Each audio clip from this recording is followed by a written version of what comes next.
নমস্কার, সুভদ্রা রান্নাঘরে আমার সকল দর্শক বন্ধুকে জানাই স্বাগত। আমি শিউলি। আজকে আমি আবার তোমাদের কাছে একটা নতুন রেসিপি নিয়ে এসেছি।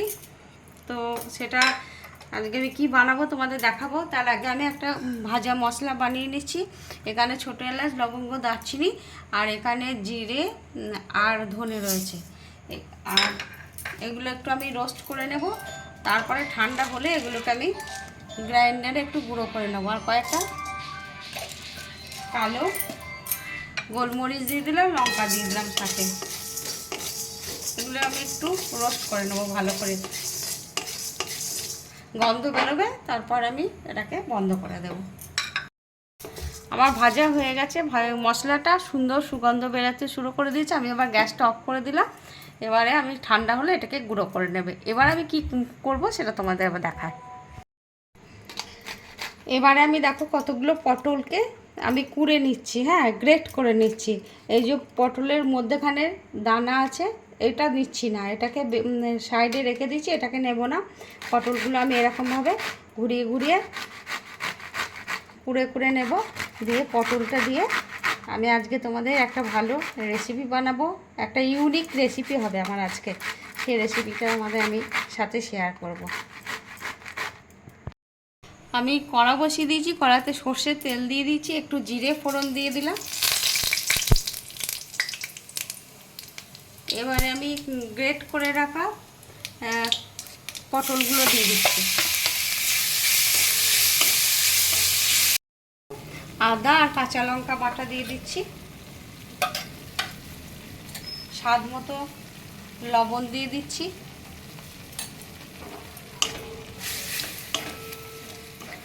পটল বলে একটু জল বেরোচ্ছে।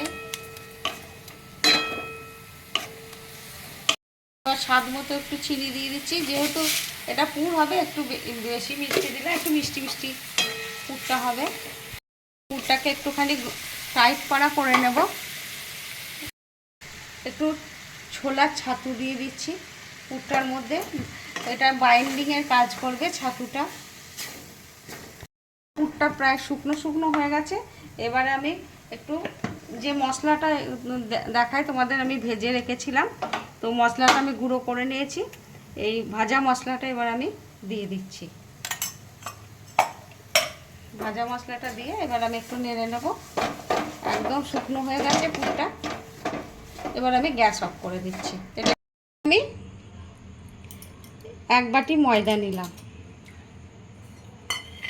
আর হাফ বাটি আটা, ময়দার আটা মিক্স করে দিলাম। একটু স্বাদ মতো চিনি দিলাম, স্বাদ মতো লবণ দিয়ে দিলাম, একটু জোয়ান হাতের মধ্যে ঘষে নিয়ে ছড়িয়ে দিলাম, আর একটু কালো জিরে দেব।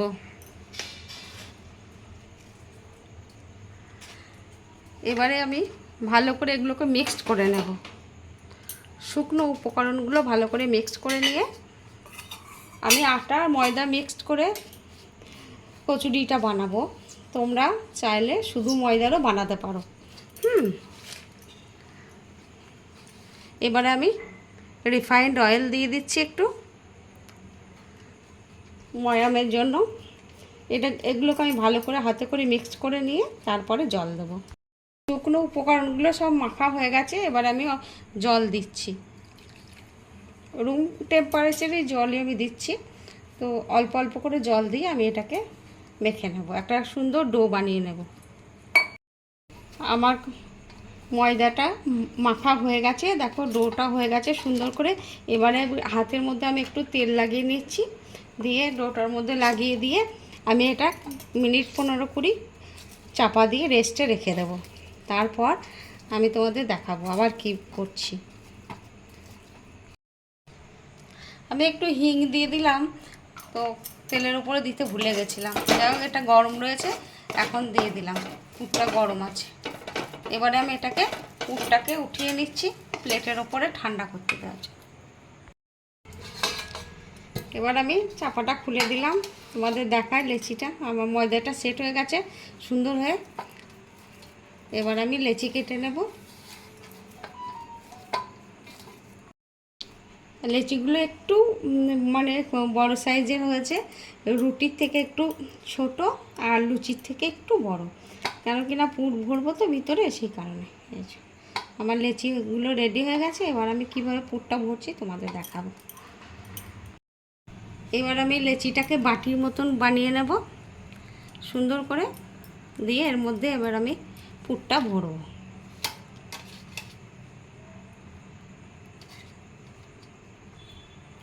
পুরটা ভরে নিলাম। এবারে আমি ওটাকে মুখটা বন্ধ করে দেব, বিনুনি করার মতো এটাকে দিয়ে ঠিক এরকমভাবে দিয়ে দেখো, এই যে মুখটা এরকমভাবে সিল করে দেবে, ব্যাস হয়ে গেল।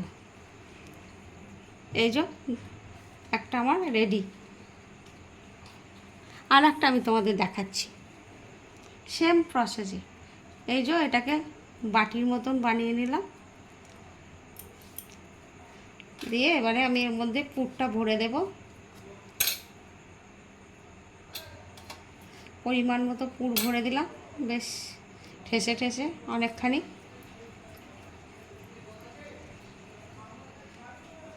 দিয়ে এবারে এটাকে আমি এরকমভাবে দিয়ে মুখটা সিল করে দিলাম। তারপরে এটাকে আমি এইভাবে এবার আমি তোমাদের দেখাচ্ছি, দেখো এইভাবে আমি বাকিগুলো বানিয়ে নিচ্ছি। আমি এবার লেচিগুলো বেলে নিচ্ছি। আমি তেল লাগিয়ে নিয়েছি, তেল দিয়ে বেলছি। তোমরা চাইলে ময়দা দিয়েও বেলতে পারো।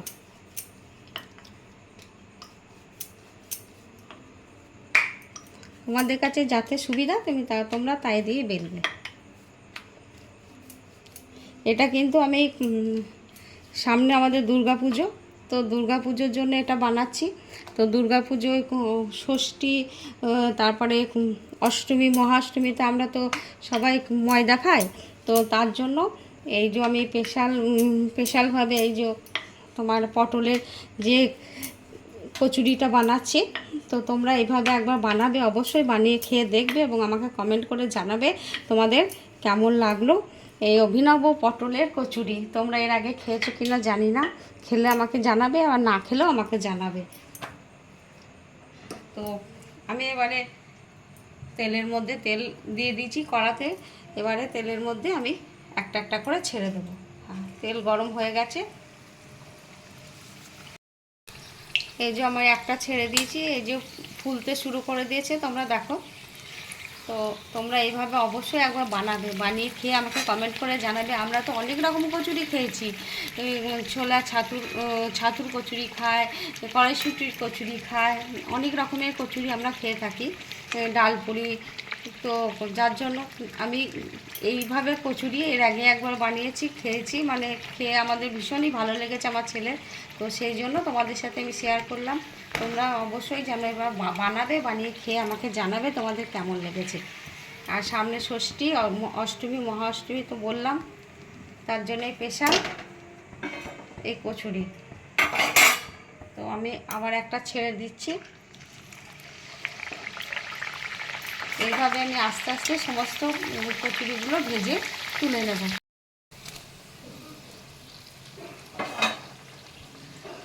কেমন সুন্দর ফুলছে, দেখো অসম্ভব সুন্দর ফুলছে। এইভাবে এবার আমি বাকিগুলো ভেজে তুলে নেব। আমার পটলের কচুরি রেডি এবং সার্ভ করে দিয়েছি। তোমরা এইভাবে বানাবে, তোমাদের কাছে আমার অনুরোধ রইল। আর আমি শুধুই এটাকে সার্ভ করে দিলাম। তোমরা এর সাথে আলুর দম, তারপরে পনির বা ছোলার ডাল, যার যা পছন্দ সেই আইটেম দিয়ে তোমরা এটাকে পরিবেশন করতে পারো, খেতে পারো। এমনিতেই আমার ভিডিওটা আজকে অনেক বড় হয়ে গেছে। ঠিক আছে, তোমাদেরকে অসংখ্য ধন্যবাদ, নমস্কার, থ্যাংক ইউ, ভালোবাসা অনেক অনেক। শুভ মহালয়া। পুজো তোমরা খুব ভালোভাবে খুব আনন্দ করে দুর্গা পুজো সবাই কাটাও।